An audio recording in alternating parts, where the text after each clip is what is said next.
Hello, everyone. It's Brenda Douglas, aka Real Estate Diva.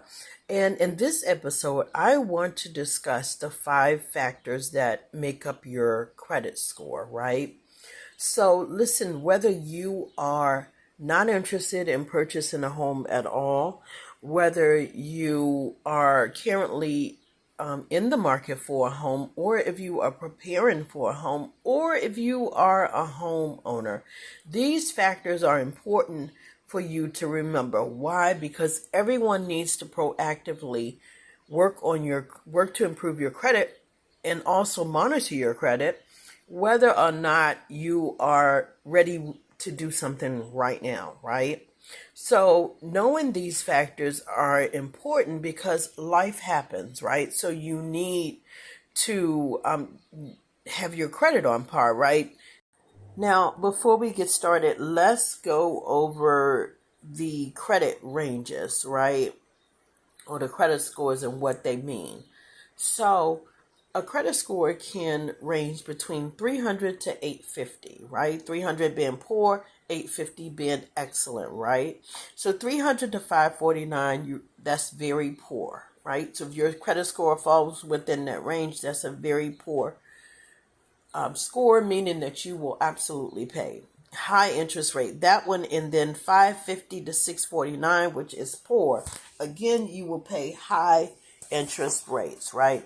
Then you have 650 to 699, which is fair.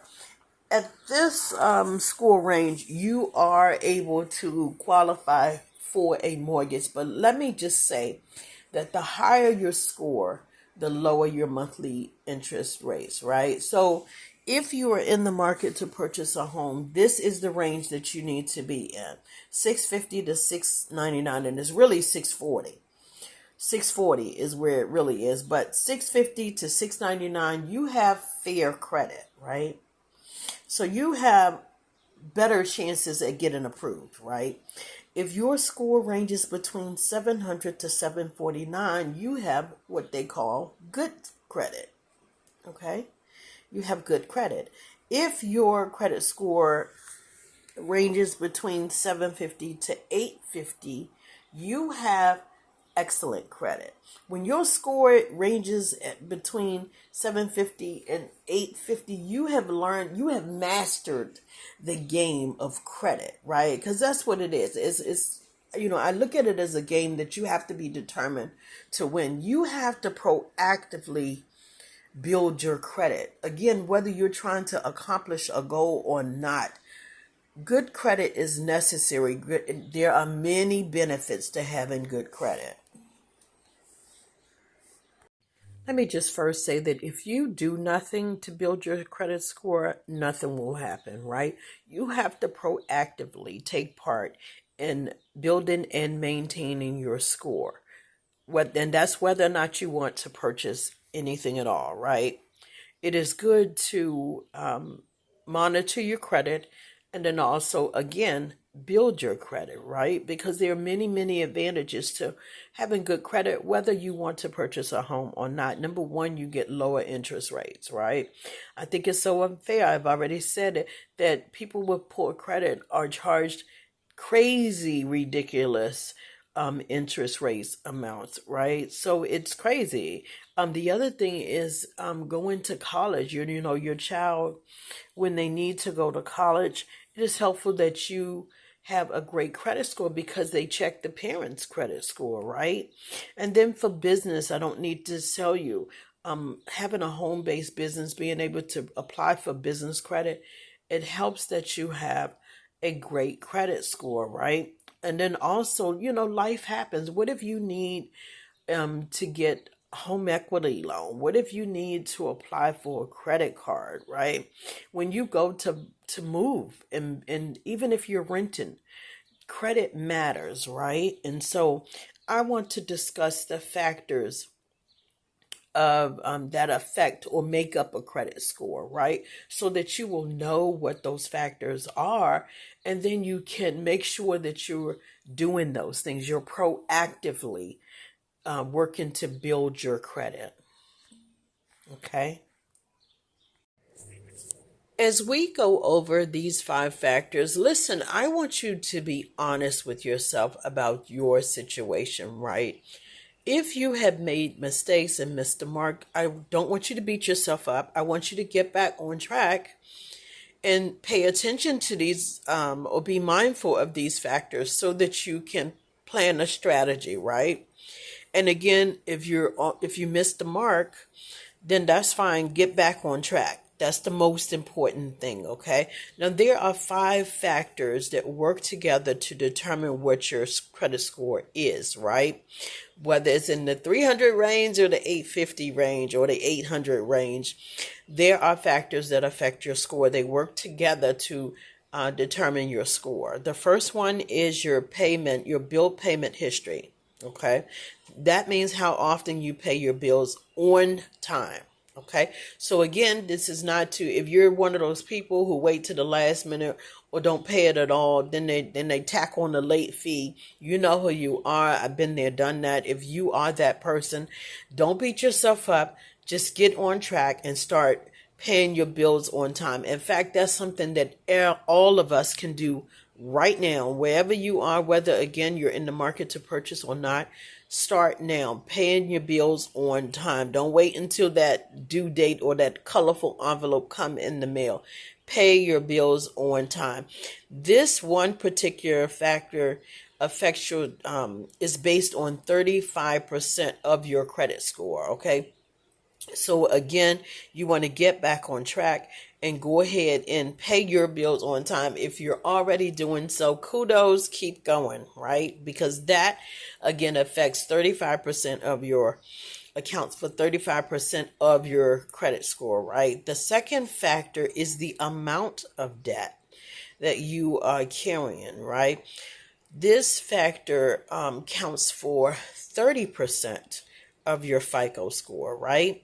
Now, let me tell you that it's very, very important to note here that you should keep your credit utilization down to at 20 to 30%, right? So if they approve you for, let's say, for the sake of this example, $100, right? What you want to do is you want to use the card, but when it gets towards the end of the month or when they start reporting, you want to make sure that that credit card balance is only 20 to 30% of the total amount, right? So that is the credit utilization. Most people say 30%, but between 20 and 30, you're good, right? So you want to keep your utilization rate down to 20 to 30%. So again, whatever that total is, make sure that it's down to showing that it's only 20 to 30% used when they start reporting, right? So that this particular factor, the amount of debt, this particular factor accounts for 30% of your credit score. The next factor is your credit history length, right? Your credit history length. And it measures how long you've been using credit. I'm sorry, guys, my sinuses. I didn't like that. Anyway, it measures how long you have been using credit. Now, if you are new and you have no credit, then this can be an issue for you. You're going to have to find a way to get some type of credit on your report, whether that's a secure credit card, whether that's a credit builder account. You need to get some kind of credit on your report, right? And that does not mean go out and co-sign. I'm not saying that at all. Do not do that. Credit history length is the age of your credit, and this will happen over time once you get a secure credit card or whatever you choose to do, but it accounts for 15% of your FICO score. Okay? 15% of your FICO score. The next factor is credit inquiries. Now, credit inquiries is when you go to purchase something and they need to pull your credit. You know, there's a soft pull where they don't pull your credit, and then there's a hard credit pull, and you want to ask which is which. When you go to purchase a car or if you're trying to rent, like if you want to move to another place, there's certain or if you're making a large purchase, they will pull your credit. If it's a hard pull, then it becomes an inquiry. Now, let me just say that this inquiry stays on your report for 2 years, right? But inquiries sometimes, like for example, I remember one time I went to purchase a car. And so I went to purchase a car, and next thing I know, I had 14 inquiries on my report, right? Yeah, I wasn't in the best of situations, but there were 14 inquiries. Now, let me just say that, and I had no idea that they had pulled so many. To make a long story short, all of those inquiries had to stay on my report for 2 years, right? They stay on there for 2 years, and then after 2 years, they fall off. The point is, they were a lot, right? Inquiries make up 10% of your credit score, right? So you have to be selective, and you can even ask them, how many inquiries are you going to make? There's nothing wrong with that, right? But just know that inquiries make up your that accounts for your credit score, right? So you want to again be proactive. You want to be proactive when it comes to building or maintaining your credit score, okay? Or even starting credit. You need to be knowledgeable about these factors so that you'll know what to look for and so that you can plan a strategy to increase, right? And then last but not least, the types of credit affect your credit score. Now, let me just say, just with anything, including investments, you want a diverse portfolio, right?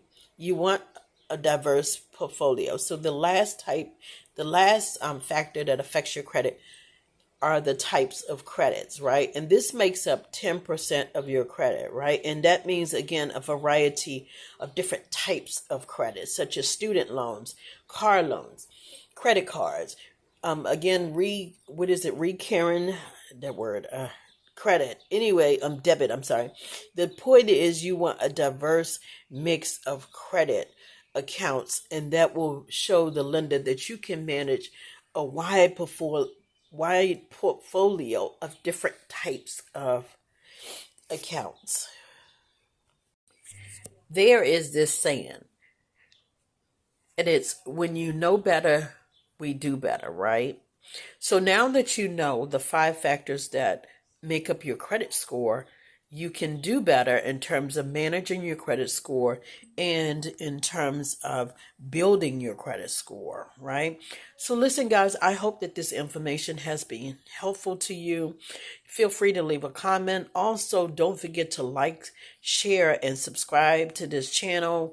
And listen, whether you are buying or selling a home, keep your head up, your hopes high, and remember that it is not over until the keys are exchanged. Have a blessed one.